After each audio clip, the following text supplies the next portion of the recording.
The WWE of today knows where to draw the line. Well, for the most part. This is a staggering difference from the attitude and ruthless aggression eras where sprinting over that line was encouraged and promoted. From belittling staff to taking on the whole world, here are WWE's most inappropriate moments, starting with Jacqueline versus Trish Stratus spanking match. Trish Stratus was, in storyline, trying to seduce Vince McMahon. She told Vince in a backstage segment that she had been bad and needed a spanking. Did I deserve a spanking?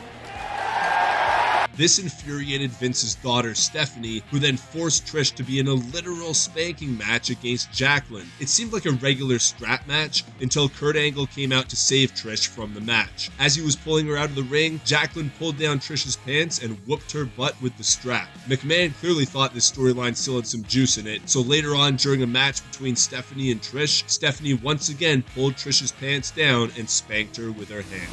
Vince McMahon forces Trish Stratus to strip and bark. Damn it, bark like a dog! Sorry, Trish, but we're going back to back with you. While the spanking match was between two women and could have led to them laughing together backstage, I can't imagine how this was fun for anyone. Even as a young fan, I remember thinking, wow, I'd love to see Trish strip, but not like this. McMahon brought Trish into the ring with him, and to show his dominance, he forced her to strip and then bark into the microphone like a dog. To her credit, Stratus has always defended the incident and said that she was never uncomfortable and just doing her job. While some fans may wish to see a bra and panties match return, I don't think anyone wants a rerun of this. Take your bra off and take it off now! Oh yeah! Oh, come on! Dr. Heine. It's remarkable how poorly WWE, namely Vince McMahon, has treated Jim Ross over the years. Humiliating segment after humiliating segment with no direction, not to mention the fact that JR isn't a wrestler. Does he come back, whoop ass, and get his revenge? Or does he just eat it? The same way that fans are forced to eat nonsense like this. After being removed from television to deal with a real-life colon issue, Vince McMahon made and starred in the Dr. Heine segments. McMahon removed various things from JR's backside, including his famous barbecue sauce and, shockingly, his own head. Chair, we've solved the problem. You've had your head up your ass. Kurt Angle wants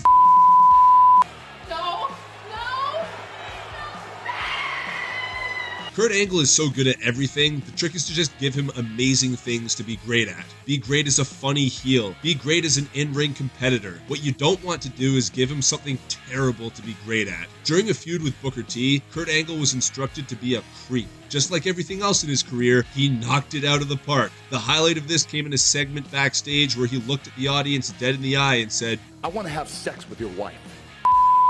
Sex. Good Lord. Lita gets pregnant with Kane's child. You bastard.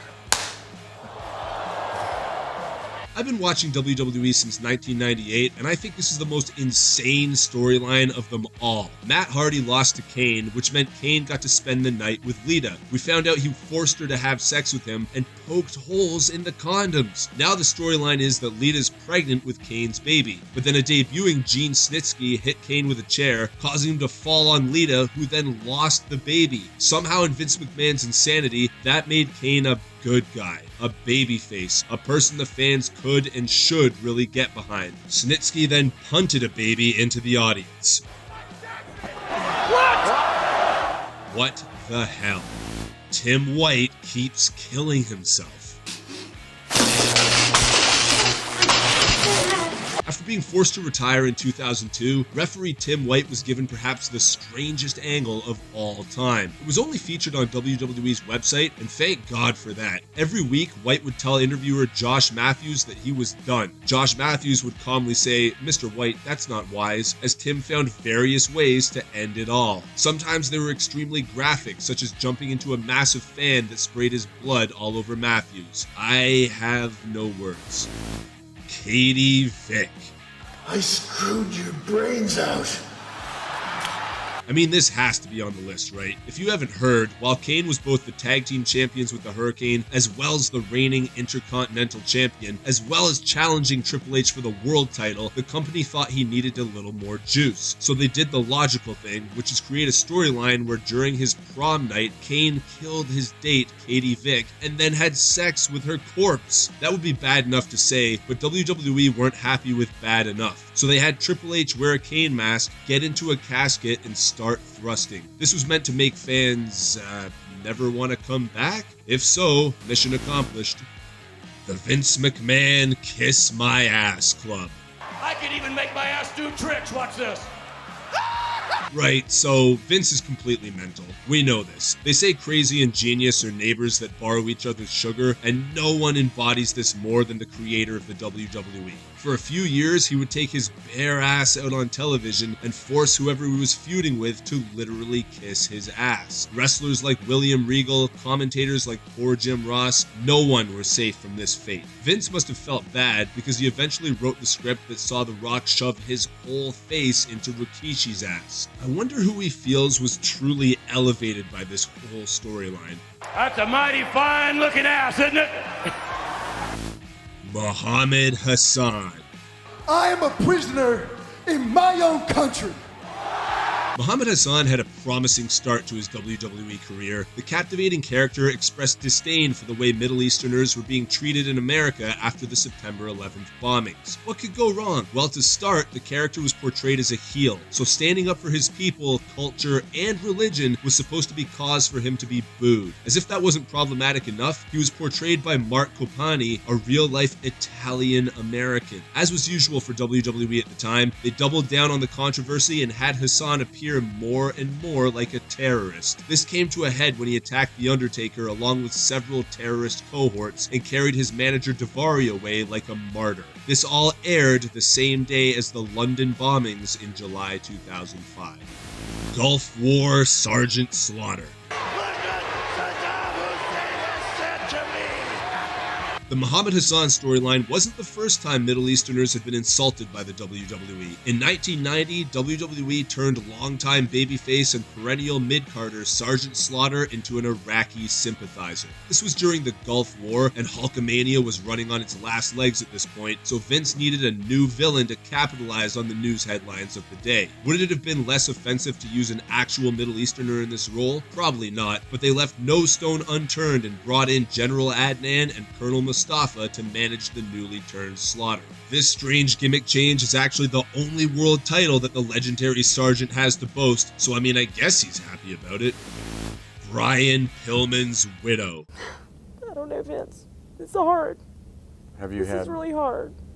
In a list of uncomfortable moments, this may be the most uncomfortable moment of all. We can all laugh off Katie Vick, we can joke about how silly Gulf War Slaughter was, but this was just brutal. Less than 24 hours after learning that Brian Pillman had died, McMahon thought it would be a good idea to interview his widow during an episode of Monday Night Raw. He burdened her with questions about how she would cope raising the couple's 5 children, and worse, how the children felt upon hearing about their father. I can laugh off a lot of silly things that WWE has done over the years, but this was just brutal. Randy Orton says Eddie Guerrero is in hell. Eddie's down there in hell.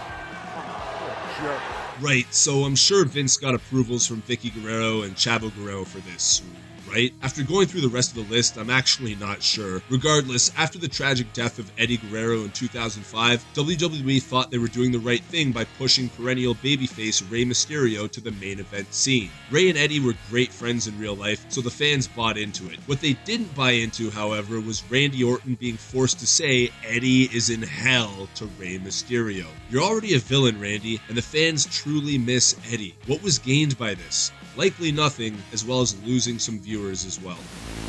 HLA. Don't you know who we are? We're the lesbians.